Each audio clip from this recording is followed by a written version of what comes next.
샬롬, 성도 여러분, 지난밤에도 안녕히 주무셨습니까? 주님의 이름으로 문안드립니다. TKPC 새벽 묵상에 오신 것을 환영합니다. 오늘은 11월 14일 금요일입니다. 오늘은 2026년을 준비하는 교역자 비전회의가 있는 날입니다. 오전부터 오후 늦게까지 교역자들이 함께 모여 하나님의 지혜를 구하며 준비하는 시간을 가질 예정인데요. 위에서 기도해 주시면 감사하겠습니다. 자, 그럼 오늘 통독 범위에 해당하는 말씀 함께 살펴볼 텐데요. 오늘 통독하실 범위는 사도행전 24장부터 26장까지 말씀입니다. 먼저 사도행전 24장은 어제 말씀에서 예루살렘에서 체포된 바울이 로마 총독 벨릭스 앞에 끌려가는 장면이 나옵니다. 유대인 지도자들과 변호사 더둘로가 와서 바울을 고발하는데요. 벨릭스는 진리를 아는 사람이었지만 그러나 결단하지 못합니다. 그래서 결국 바울을 잠시 가두어두고 편할 때 다시 듣겠다며 미루는데요. 그리고 사실은 바울에게서 뇌물을 기대하기도 하였던 것입니다. 그렇게 바울은 2년 동안 감옥에 머무르게 됩니다. 다음으로 25장을 보시면 벨릭스가 떠나고 새 총독 베스도가 부임합니다. 유대인들은 또 바울을 죽이기 위해 모의하는데요. 베스도는 바울의 사건을 새로 검토하려고 하지만 유대인들의 눈치를 봅니다. 이어서 26장은 유대의 왕 아그리빠 2세 앞에 서서 자신의 간증과 복음을 전하는 바울의 모습을 그리고 있는데요. 바울의 말을 듣고 아그리빠와 베스도는 이렇게 결론을 내립니다. 이 사람은 사실 죽이거나 가둘 죄가 없었다. 다만 황제에게 상소했기 때문에 로마로 보내야 한다 하고 말이죠. 이후에 바울이 어떻게 되었는지는 내일 말씀을 통해 함께 살펴보기로 하고요. 오늘 함께 묵상할 말씀은 사도행전 26장 24절부터 32절까지 말씀입니다. 제가 읽어드리겠습니다. 바울이 이같이 변명하매 베스도가 크게 소리내어 이르되 바울아 네가 미쳤도다. 내 많은 학문이 너를 미치게 한다 하니 바울이 이르되 베스도 각하여 내가 미친 것이 아니요 참되고 온전한 말을 하나이다. 왕께서는 이 일을 아시기로 내가 왕께 담대히 말하노니 이 일에 하나라도 아시지 못함이 없는 줄 믿나이다. 이 일은 한쪽 구석에서 행한 것이 아니니이다. 아그리빠 왕이여 선지자를 믿으시나이까? 믿으시는 줄 아나이다. 아그리빠가 바울에게 이르되 내가 적은 말로 나를 권하여 그리스도인이 되게 하려 하는도다.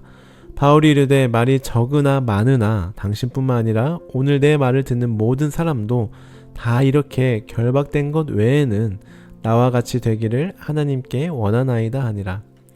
왕과 총독과 버니게와 그 함께 앉은 사람들이 다 일어나서 물러가 서로 말하되 이 사람은 사형이나 결박을 당할 만한 행위가 없다 하더라. 이에 아그리빠가 베스도에게 이르되 이 사람이 만일 가이사에게 항소하지 아니하였더라면 석방될 수 있을 뻔하였다 하니라. 아멘. 이 본문은 바울이 아그리빠 왕 앞에서 복음을 전한 후 그 말씀을 듣는 사람들의 반응을 보여주는 장면인데요.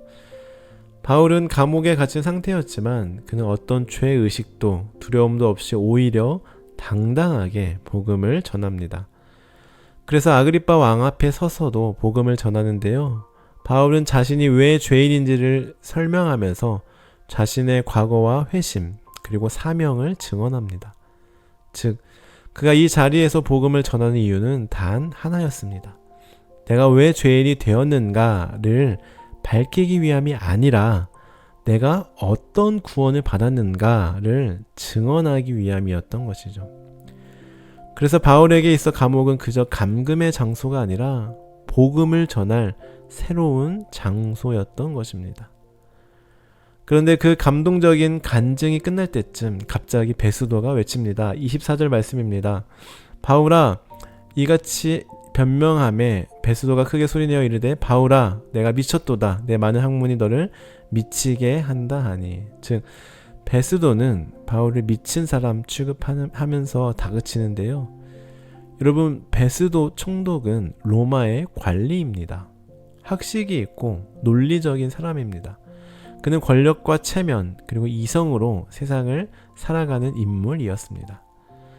그런 그가 죽은 자의 부활이라는 말을 듣자 도저히 이해할 수 없었던 것입니다.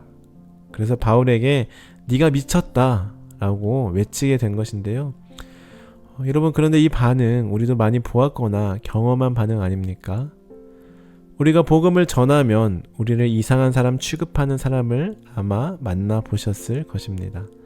우리가 복음을 전하면 세상 사람들은 우리를 비이성적이고 비현실적인 사람으로 봅니다. 그런 게 어딨어? 눈에 보이지도 않는데 어떻게 믿어? 요즘 세상에 그런 걸 믿는 사람도 있나? 하고 말이죠. 이렇게 세상은 믿음을 이해하지 못합니다. 세상은 믿음을 논리의 영역으로만 이해하려 합니다. 그러나 신앙은 논리의 문제가 아니라 진리와 생명의 문제인 것이죠. 바울은 고린도전서 1장 18절에서 이렇게 고백합니다. 십자가의 도가 멸망하는 자들에게는 미련한 것이요 구원을 얻는 우리에게는 하나님의 능력이라. 아멘. 그렇습니다. 복음은 세상의 눈으로는 미련해 보여도 그 안에는 사람을 살리는 능력이 있습니다. 십자가는 세상적으로 보면 실패이지만 하나님 나라의 관점에서는 가장 위대한 승리의 사건입니다. 예수님의 십자가가 바로 하나님의 사랑의 능력, 구원의 능력, 새 생명의 능력인 것이죠. 그래서 바울은 자신을 미쳤다고 다그치는 베스도의 말을 듣고도 전혀 흔들리지 않았습니다. 그래서 그는 내가 미친 것이 아닙니다. 나는 참되고 온전한 말을 합니다. 라고 당당하게 말했습니다. 그리고는 즉시 시선을 아그리빠 왕에게 돌리며 이렇게 말합니다. 왕이시여, 선지자를 믿으십니까? 저는 왕께서 믿는 줄 압니다. 하고 말이죠. 즉 여기서 바울은 논쟁하지 않습니다. 오히려 다시 복음을 전합니다. 다시 말해 바울은 이기느냐 지느냐, 내 말이 맞느냐 틀리느냐가 아니라 이 사람이 복음을 믿게 되느냐에 관심이 있었던 것입니다. 복음은 논쟁으로 설득하는 게 아니라 성령의 능력으로 변화시키는 진리임을 알았기 때문입니다. 오늘날도 마찬가지입니다. 우리는 종종 복음을 설득하려고 합니다. 논리로, 증거로, 이성으로 사람을 변화시키려 합니다. 하지만 복음은 성령의 능력으로 변화되는 진리입니다. 사람의 말로 되는 것이 아니라 하나님의 은혜로 되는 일이죠. 어쨌든 그러자 아그리빠 왕이 이렇게 말합니다. 28절 말씀을 제가 세 번역으로 읽어드리겠습니다. 그러자 아그리빠 왕이 바울에게 그대가 짧은 말로 나를 설복해서 그리스도인이 되게 하려고 하는가 하고 말하였다. 이 말에는 왕의 마음이 살짝 흔들렸던 흔적이 있습니다. 그러나 왕은 자존심과 체면 때문에 저렇게 말하였던 것이죠. 즉 왕이 죄수의 말을 듣고 회개했다라는 소문이 나면 체면이 서지 않기 때문입니다. 그러나 바울은 여기서도 포기하지 않았습니다. 그래서 이렇게 말합니다. 29절 말씀입니다. 짧거나 길거나 간에 저는 아그리빠 전하 때뿐만이 아니라 오늘 제 말을 듣고 있는 모든 사람이 이렇게 결박을 당한 것 말고는 꼭 저와 같이 되기를 하나님께 원합니다. 하고 말이죠. 그렇습니다. 이게 바로 바울의 진심이었습니다. 자신을 죽이려고 하는 사람들 앞에서도 그들이 구원받기를 바라는 마음, 그것이 바로 복음이 무엇인지를 아는 사람의 마음이라고 할 수 있습니다. 그래서 바울은 손과 발에는 쇠사슬이 묶여 있었지만 그의 영혼은 자유했으며 육체적으로는 갇혀 있지만 복음 안에서는 해방된 사람이었습니다.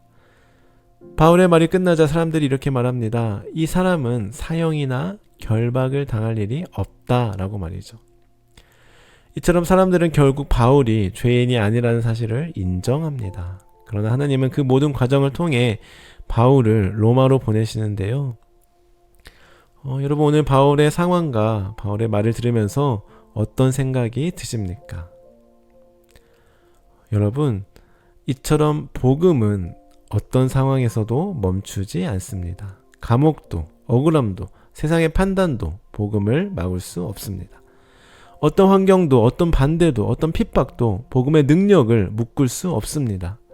사랑하는 성도 여러분, 우리가 믿는 예수 그리스도의 복음은 세상 눈에는 어리석고 미련해 보일 수 있습니다. 그러나 그 복음이 우리를 살렸고 그 복음이 여전히 세상을 변화시키고 있습니다. 그러니 우리 바울처럼 미련하게 보일지라도 그 복음을 부끄러워하지 마시기 바랍니다.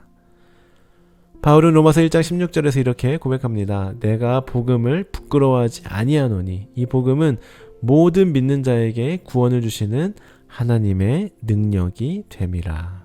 아멘.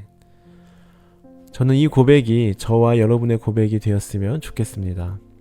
내가 복음을 부끄러워하지 않겠습니다. 왜냐하면 이 복음은 하나님의 능력이기 때문입니다.